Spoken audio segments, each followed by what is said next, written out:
In many cases, victims' families have acted violently against the killer during sentencing hearings. The rage and suffering of the victims' parents, siblings are evident in these events.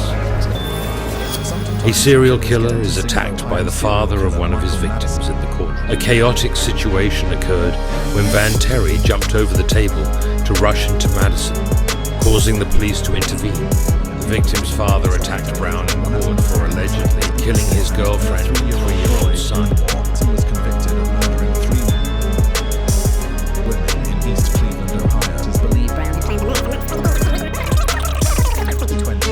Purple People Bridge. Nilo's body, all counts of murder, abuse. Randall Margraves just wanted 5 minutes alone with Nassar, his daughter's molester, and tried to attack him in the courtroom.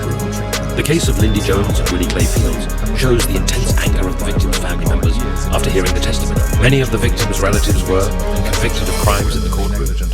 These actions not only disrupted order, but also resulted in the victims' family not being able to attend subsequent trials. Cases related to murder due to conflicts in personal relationships were also mentioned.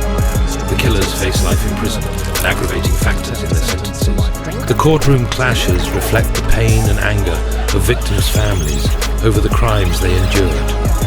Acts of violence not only increase tensions, but also lead to serious legal consequences for themselves.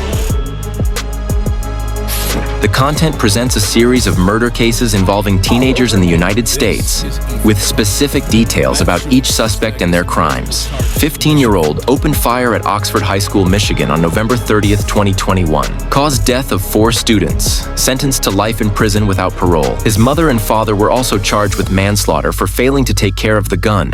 Killed his Spanish teacher in Iowa. Both admitted and were convicted of first-degree murder. Body was covered by a tarp, dumped beside a railway track, was found in Miller's room. Goodale after 25 years. Iowa. Shoots 2 people dead during robbery in Iowa. Admits feeling strong about killing. Received 2 life sentences without parole.